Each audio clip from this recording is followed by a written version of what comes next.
you very much.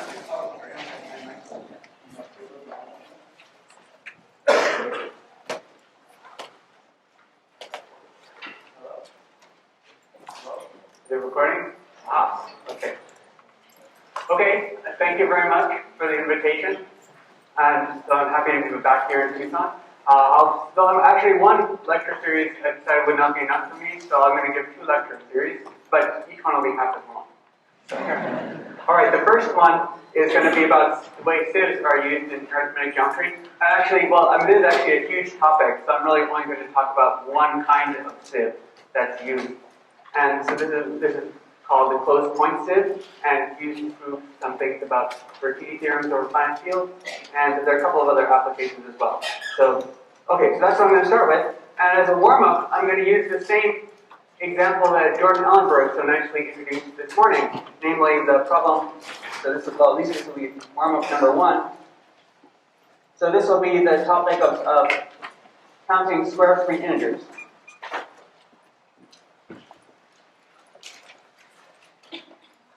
All right. So just to set up notation, if you have a subset of natural numbers, then I'll define the density or the probability. So I'll write probability especially when I'm thinking of P as an event. Like if I write the probability that n is square free, then that means I'm taking P to be a set of square free integers.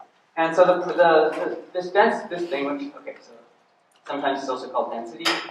So this will be defined as was explained in earlier lectures, by counting all the integers up to b. So I know how many positive integers there are up to b, so that's this. And then the numerator will be the number of those integers that lie that have the property p, that are in the set p. All right, so that's, okay, and then the theorem that Jordan mentioned was that if you ask what's the probability that a positive integer is square free, then that's equal to, by the heuristic, the naive heuristic is correct. Namely, it's the product of 1 minus p to the minus 2. So, and this is over all primes p, and that's also the same as zeta 2 inverse by definition, which is, let's see if I can get the numerator and denominator in the right order this time. So I think it's 6 over 5 squared. Yeah, okay. All right, so what I'm going to do is explain why this naive heuristic actually works. So, because you can't actually say that the properties of being divisible by 2 squared, by 3 squared, by 5 squared, you can't really say that they're all independent of each other. Any finite number of them are really independent. But when you try to do it all at once, then it's just not true. So, all right, it's not even clear what that would mean.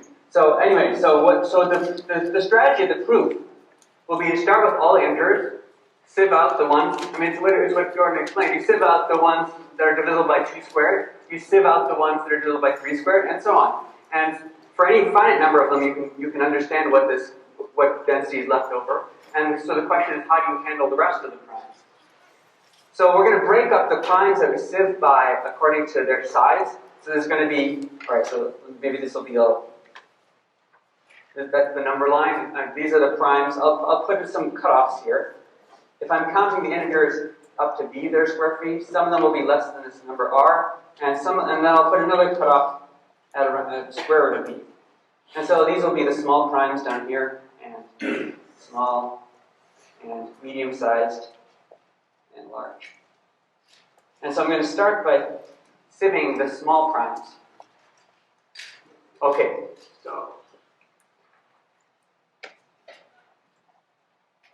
All right, so for small primes, so this means I'm going to fix my r now. So r is, fix that r, and then I'm going to count how many, I'm going to ask what's the probability that n, well, it's not quite square free, but it's square free as far as the primes up to r are concerned. So in other words, that I'm going to look at the probability, let's say that p squared does not divide n, and that this should hold for all p up to this bound r. Okay, so that's sitting out using the prime list R. So that is going to be this that density you can easily do because by the Chinese remainder theorem, that's just this set of integers satisfying that is just a union of some arithmetic expression. So I know the density of that it's just going to be given by this naive heuristic. So it's over. So that's the density for that set. And now what do I have to do to finish this? Well, I have to estimate how much I'm off by. I mean, I didn't sieve out enough. I have to sieve out now all the rest of the primes. So I need it to get a bound on the probability, and well, actually, it'll be enough to get a bound on the upper density of the set of integers such that n is, say, divisible by some large prime, or large or medium size, I should say. So divisible by p squared for some p that's larger than r. Okay, for some p greater than r. So I would want this now to go to, hopefully this would go to 0, at least as r goes to infinity. Yeah, so this prob up with the bar on it, that's the, so maybe I should write this here. So prob up is defined in the same way, but with as a lim sup. So that just so I know it's defined, so I don't have to worry about whether the limit actually exists. All I really care about is an upper bound for this. Is that over? So which this one? This one? Yeah. Let's see. So this way. Okay. I'm so used to being here. So okay. All right. So this is the thing that we want to prove, because then you can, well, if you have both these two together, then this saying you're not, the error goes to 0 the larger you take r, and so eventually you'll get the right theorem. Okay, so and concretely, what does this mean? If you expand out the definition of the upper density, I mean it's some lim sup statement. It's saying that if you take the lim sup as b goes to infinity, and then you count the number of n up to b that satisfy the property that they are divisible by one of these big primes, n is divisible by p squared. For some p greater than r, that divided by b, that lim sup of this ratio should be small, and it should get smaller and smaller as r grows. So this depends on what this bound, this parameter r, and so r is sort of fixed first, and then b tends to infinity, but then later on r sort of slowly tends to infinity too. So. All right, so we want this to happen as r goes to infinity. All right, so now because now at this point I really just want an upper bound on this. I can break it up according to one prime. I can sieve out one prime at a time, and I don't have to worry about the overlaps between what I'm sieving out. I can just use the stupid upper bound on a union, namely that the size of a union of sets is less than the sum of the size of the individual set. So I can ask how much is sieved out by each individual prime. And let me first do that for the medium-sized primes. So okay, so this is all elementary. In fact, some people call this the sieve of Aristophanes. But the reason I'm doing it is because we're going to do something similar in a more complicated geometric setup later, but the general framework of it is going to be similar. Okay, so what do you do with the medium-sized primes? Well, you say that this. So now we're going to be counting. Well, we're trying to bound this numerator here, so we're going to count the number of integers that get sieved out by the medium-sized primes. So that's the number of integers up to b that are divisible by p squared for some p that's in this intermediate range. So for some p in the range from r up to square root of b. Okay. So we will want to get an upper bound on this number.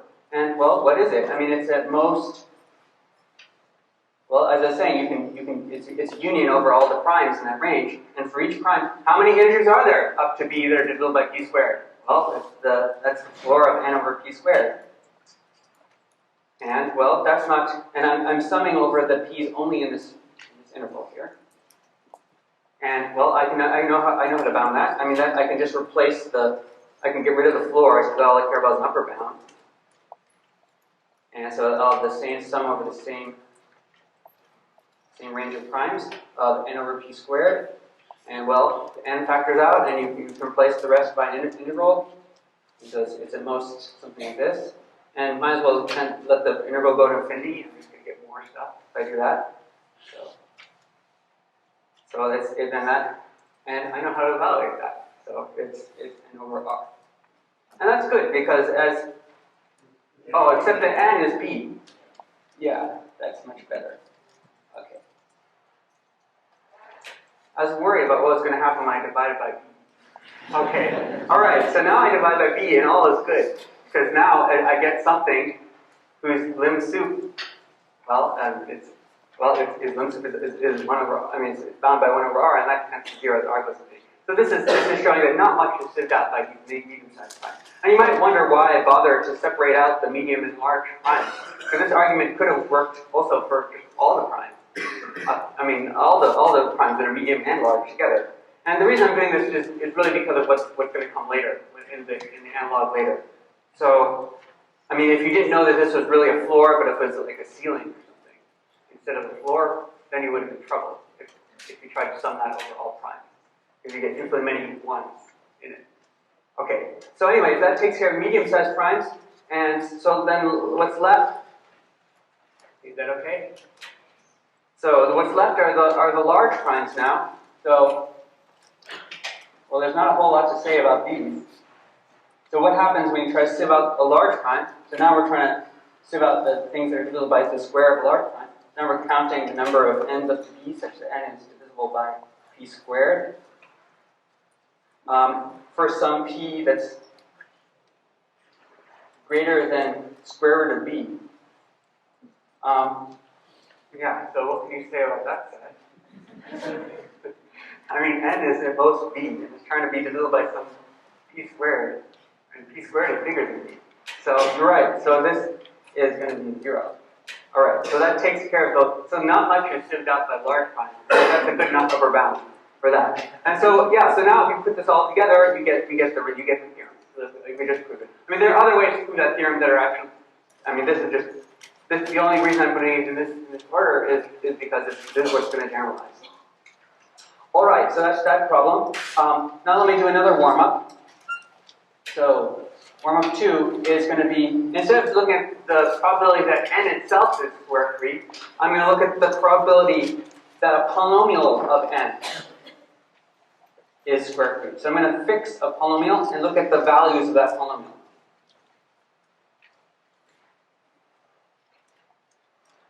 And just to be concrete, I'll take the polynomial n to the 4th plus 1. I'll ask, okay, what's the probability if n ranges over positive integers? What's the density of the set of n such that n to the 4th plus 1 is square root 3? Well, you can try doing the same heuristic, and you can just try to estimate how much is sieved out by each prime, and they should be independent again by Chinese remainder theorem, and so you should again get an infinite product of probabilities, one for each prime. And so if you do that, you'll get, so the conjecture would be that it would be the product of 1, and then, well, the question is how many residue classes mod p squared get sieved out? And, well, it's going to be some formula, but not worrying too much what that is. It's just going to be the number of residue classes mod p squared such that n to the 4th plus 1 is 0 in that range. So, in z mod p squared. Yeah, because those are the residue classes mod p squared that are bad from the point of view of trying to make n to the 4th plus 1 square root 3. Okay, so that's the obvious guess, and so, well, why not try the same proof? Okay, what happened? So let's see. Okay, there's a question mark at the end of that proof. So, all right. So why? So okay, let's do the small primes. Actually, the small primes work pretty much the same way as before. You just get the probability that that p squared doesn't divide into the fourth, at least for the small primes. So in other words, what's left over after you sieve out according to the small primes, that's going to be the finite product of p up to r of this 1 minus cp squared. All right, now, okay, so now we need the analogous statement to the one we had over here. We need to show that what's sieved out by the larger primes is negligible as the bound as this parameter r tends to infinity. All right, so this time let me do the large primes before the medium-sized primes. So let's do the large primes, and this time large is going to mean that p is actually greater than b squared. So let's see what's sieved out by those. So how many n's up to b are sieved out by the primes p such that p squared divides into the fourth plus 1. So for some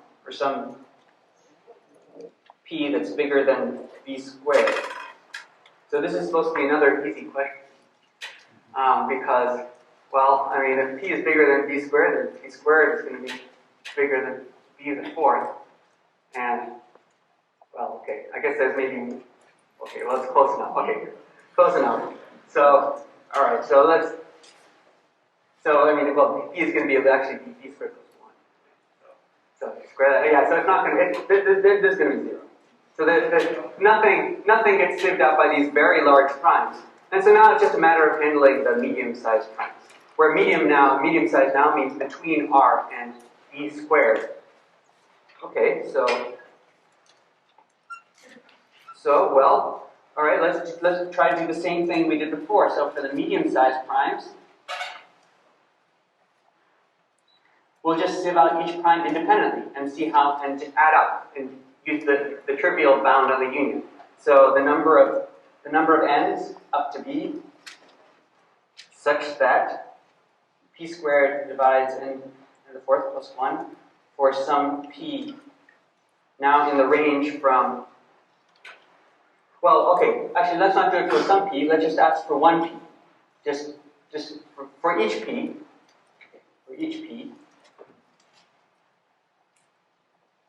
this number, well, I mean, what does this set look like for a given p?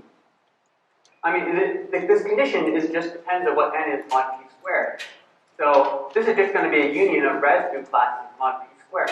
And the number of residue classes, well, at least if p doesn't divide the discriminant. So let's assume that, because we're not looking at the very small primes anyway. We're not dividing the discriminant of this polynomial n to the x to the fourth plus 1. For those primes, this will have at most, it'll have at most 4 solutions mod p, and to the fourth plus 1, congruent to 0 mod p will have at most 4 solutions mod p, and then by Hensel's lemma, it'll lift to at most 4 solutions mod p squared. So this is just going to be a union of at most 4 residue classes mod p squared. So this is going to be at most 4 times the number of integers up to b in a given residue class mod p squared, and that can be bounded by, well, now you have to use the ceiling to be safe. Okay, so that's number bound. So now we'll just use the trivial bound of the union. So the number of n in up to b such that n is divisible by any one of these primes, divisible by some prime by p squared for some p in the range, which is r up to, what was it? Now it's up to b squared. Well, that's going to be at most the sum of this bound over all those primes. So over those primes in that range. So p in the range from r to b squared, and okay, of 4 times, well, this ceiling. All right, and now what can I say about that? It's going to be like summing p's in this range, r to b squared. Well, I can replace that ceiling with just the number itself inside, which is b over p squared. But then I really should have a plus 1 in parentheses, so okay, so then maybe a plus 4, just to be on the safe side. And, well, that's bad news because, well, the first part I can bound in the same way as before by the integral, and that'll be a most 4 over r times b. But it's these plus 1s add up after a while. So, I mean, and there are too many primes in this range. I mean, up to, if r is something sort of fixed and b is tending to infinity, they're going to be, well, we're essentially looking at almost all the primes up to b squared. And so the number of those, I mean, the best I can say about that is it can be about b squared over log b squared, essentially, something like this. And then, okay, so, well, and it's even multiplied by 4. So, okay, well, that's not the problem, but you can see that this is bad news, because if you divide this by b, and you're hoping that this is going to be small, it's not going to be small, even when you divide by b. So, there are just too many primes you're sieving by, and even if each prime just happens to knock out one of the n's, then you're already in trouble. And so this argument doesn't work, and in fact, it's still an open problem, actually. This just for this n to the 4th plus 1. Well, at least it might be an open problem. The reason I say it might be an open problem is that there's a theorem that if you assume the ABC conjecture, that proves that this is actually correct, that this is the right bound. And this implication is due to a bunch of people. So, Rob and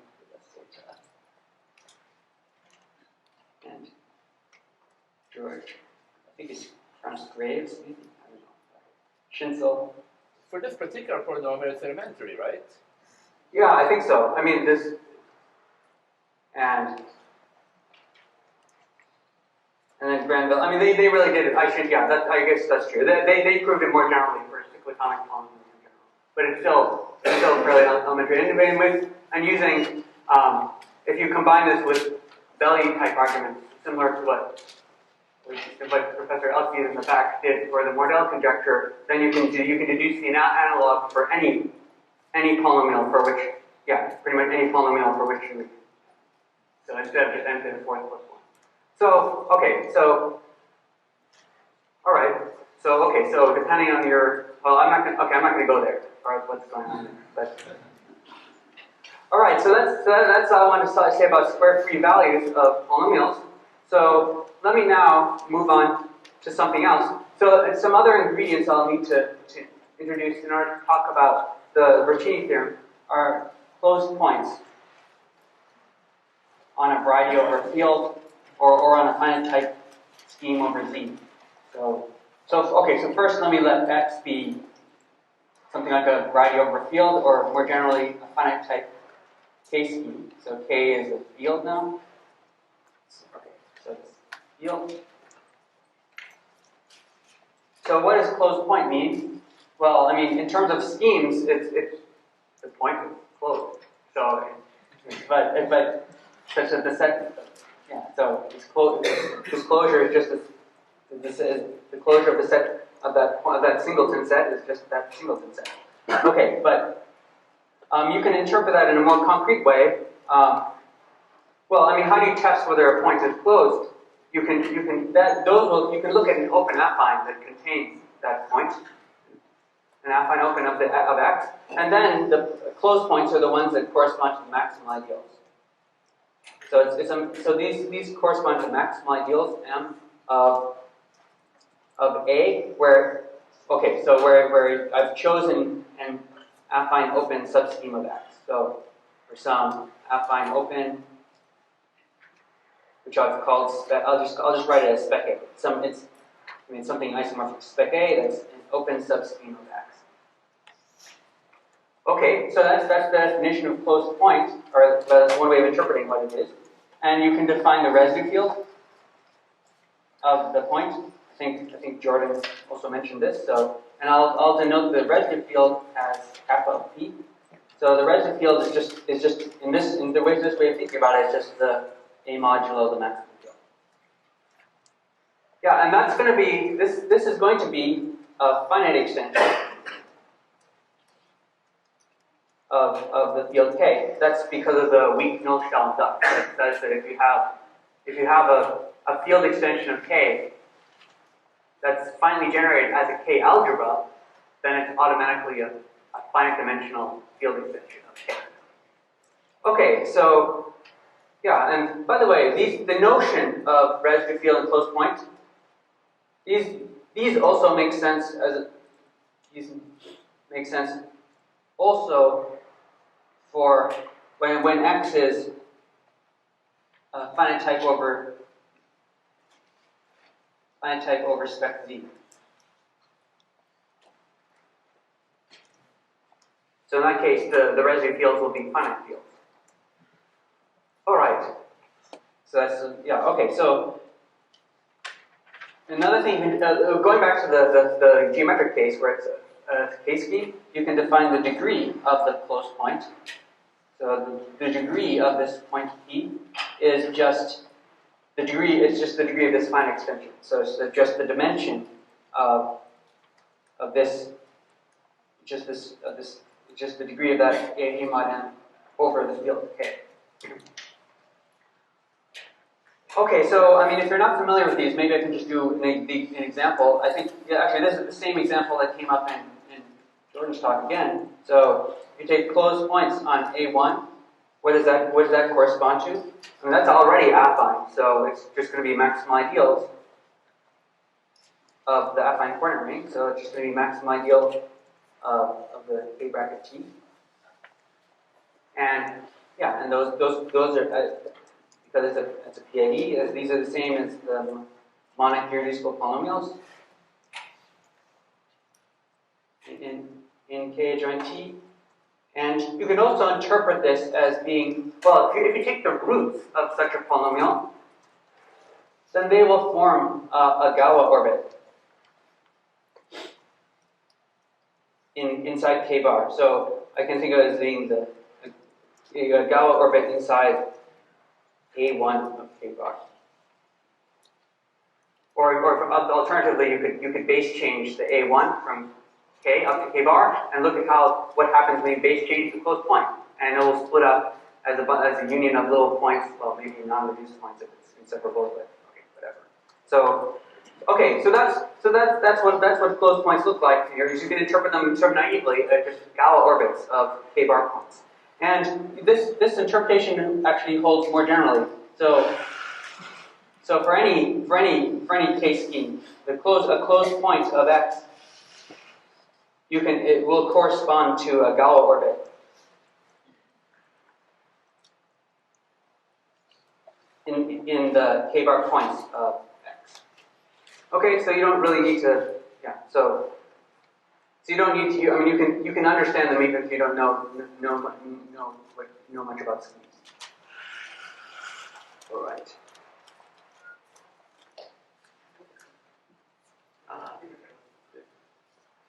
Down. Is that perfect now? Okay. Okay. So yeah. So that's. And then, okay, one thing you can define in terms of closed points are zeta functions. So the zeta functions, so just to review, I mean, these were mentioned briefly, well, in both talks, or both talks in the morning. So, sorry, the two of the talks in the morning, I should say. Okay, at least two. I'm just covering my bases, so I was here, but I wasn't.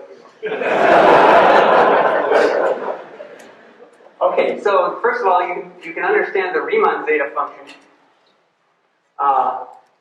as well. I mean, there are two ways, several ways to define it. You can define it as the sum of n to the minus s over a positive integer n, or you can use unique factorization and write it as an Euler product.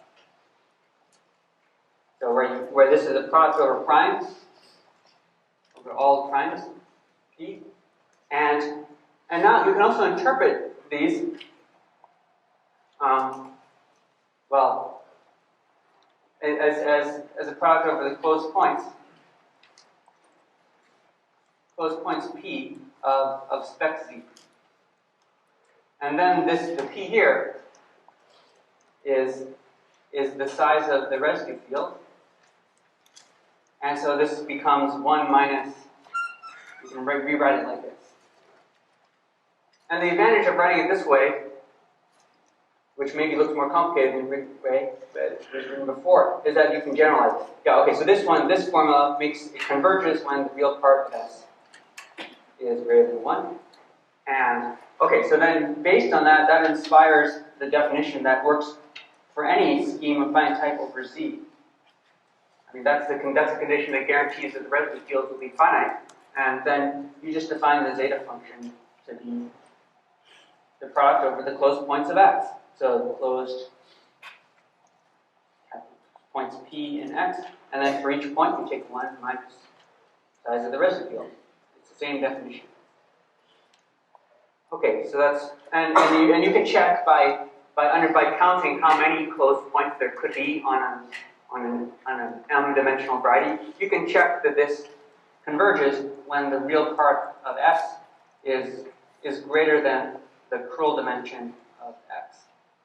So the curl dimension with respect to Z is 1. So okay, and as a special case of this,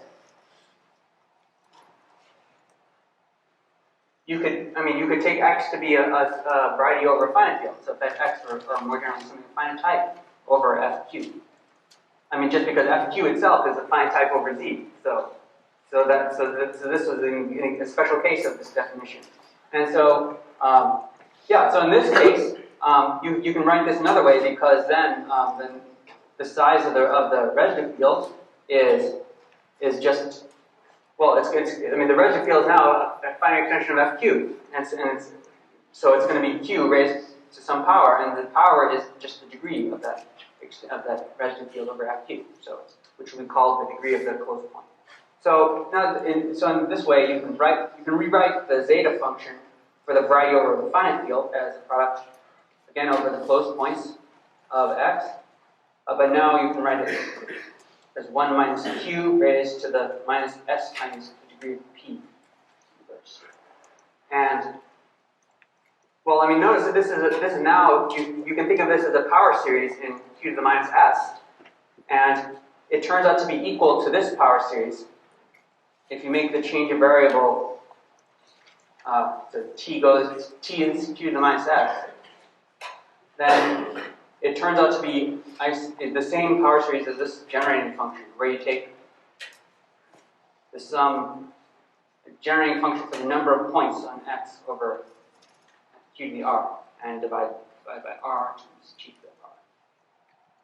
So there's some combinatorics that goes between, so these are all equal. There's a little equal sign there. Okay, so and that just comes from there's a combinatorial relationship between the number of Q to the R points in X and the number of closed points of each degree dividing R. So that's sort of an exercise. Okay, so yeah, and then this thing, it turns out to be a rational function of T. I mean, it's the Taylor expansion of a rational function of T, and so it has nice values and so on. Okay, so now I think I have all the ingredients for the Bertini theorem. So let's now move on to the statements.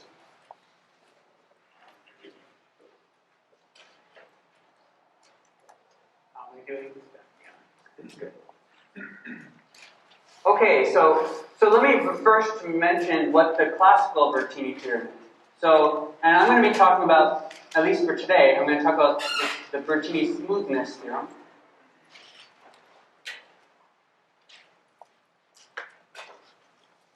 So here's the setup. You start with a variety, or finite type scheme X in projective space, say over a field. So over field K, and let's suppose that X has some nice properties to begin with. So for me, if it's the Bertini smoothness theorem, you can guess what the nice property is going to be. It's smooth, and so we'll assume it's smooth of, let's say, of dimension M over K, and it'll also be, it doesn't have to be a closed subscheme, it could be just quasi-projective. So let's say quasi-projective subscheme.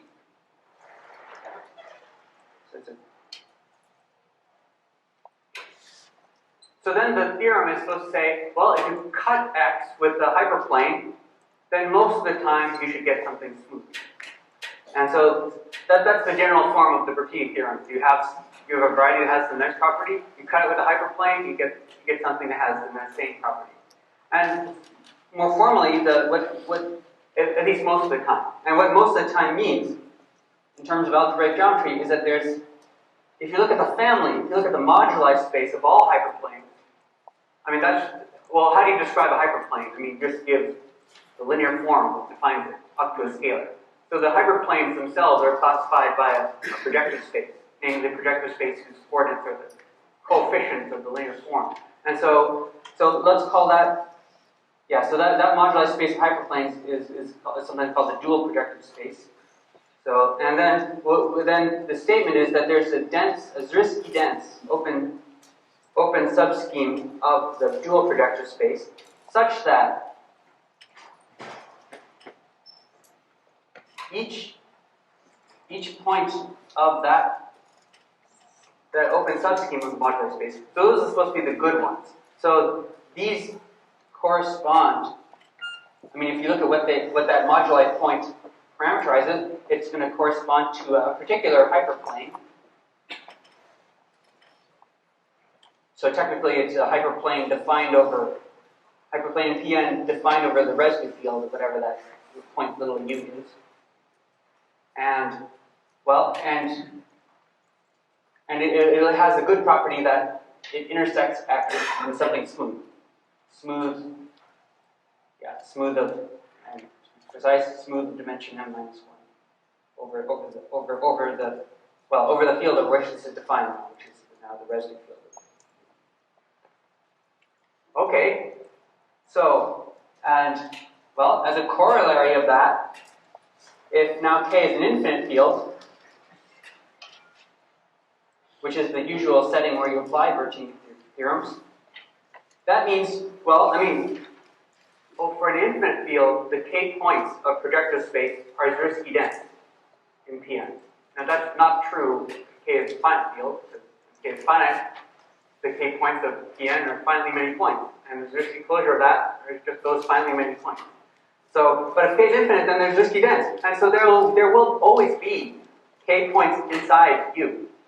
So that means so the consequence of that is that you can always find an H that's defined over the ground field, such that you can find this hyperplane over the ground field, such that it cuts X in something smooth. Which is usually what you would want to have if we are applying this. I mean, the usual way, you often use this when you're trying to do an argument in algebraic geometry where you do some sort of induction on the dimension. And so you start with some complicated variety X, and then you cut it with a hyperplane to get something smaller, or something like this. It gives you a way to construct subschemes. And, okay, but this corollary, if K is finite, is wrong. Okay, so, all right, so what are we going to do about that? Well, we could just remove this yellow piece of paper, but that doesn't solve the problem. Instead, what we'll do is change the problem in order so we can get a positive answer. So here's what we need to do. So I'm going to state an analog of the Bernoulli smoothness theorem. So over the finite field F2. Okay, so let's set up some notation for this. So S is going to be the homogeneous coordinate ring of the projective space. So I'll use homogeneous coordinates x0 through xn. So when I write Pn from now on, Pn means the proj of this. And then S sub d will be the homogeneous polynomials of degree d. So it's the degree d graded part of S. So homogeneous polynomials of degree d in S. Okay, and let's say S sub homogeneous, that's going to be all the homogeneous polynomials of all degrees. So this is just the union over all to G 0 S. Okay, so if you have a homogeneous polynomial, well, you can make the hypersurface that defines. So the difference in this theorem and the previous one is that in order the problem is with this theorem over a finite field, there are only finitely many hyperplanes defined over the ground field. And the problem is, it might be that all those hyperplanes, those finitely many hyperplanes are bad. In fact, you can concoct some weird variety that happens to be tangent, say, to all the hyperplanes. Or define all those finitely many hyperplanes. And that would be a bad example for this Bertini smoothing theorem. So here, the solution is that we're going to not just restrict hyperplanes, we're going to allow hypersurfaces of arbitrary degree. Because then we, again, get infinitely many chances again. And so, yeah, so this, and all right, so in fact, this question was asked by Nick Katz, whether you could save this Bertini smoothness theorem by, instead of cutting with hyperplanes, cut with hypersurfaces of arbitrary degree. So that's what we're going to do. So for each polynomial, for each homogeneous polynomial of degree d, that defines a hypersurface, h sub f, which in scheme language, that would be proj of s modulo this homogeneous ideal, given by f. Yeah, so concretely, it's just the this is just, loosely speaking, it's just the hypersurface defined by the equation f equals 0 in Pn. Okay, so then, well, what we're going to ask is, if you take all such hyperplanes of degree d, well, there's still, for each d, there are only finitely many of them, and some of them are going to be good, and some of them are going to be bad, from the point of view of intersecting with x. So, well, you can ask what fraction of them are good. And so you'll get a certain fraction for each d. And then what the question will be, what happens as d goes to infinity? So in other words, if you choose a random hypersurface of very high degree, what's the chance that it cuts x in something smooth? And so, to make this, to ask this formally, let me define for a property of homogeneous polynomials, or which you can think of as a subset of polynomials that satisfy that property. Let's define a density. Maybe I'll write mu this time for the density. So this will be defined in sort of a similar way as before. So, except now the degree is what goes to infinity. And we look at all the homogeneous polynomials of degree d, and we ask what fraction of them lie in this subset. And as d goes to infinity, if that limit exists, then that's called that'll be the density of that subset. Okay, so what's the theorem going to say?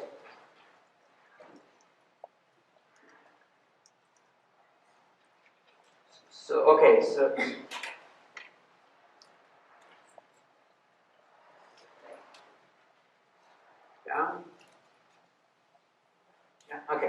So the theorem then is this. So again, we're going to start with a nice x. So x is going to be a subscheme of Pn, and it'll be smooth of dimension m.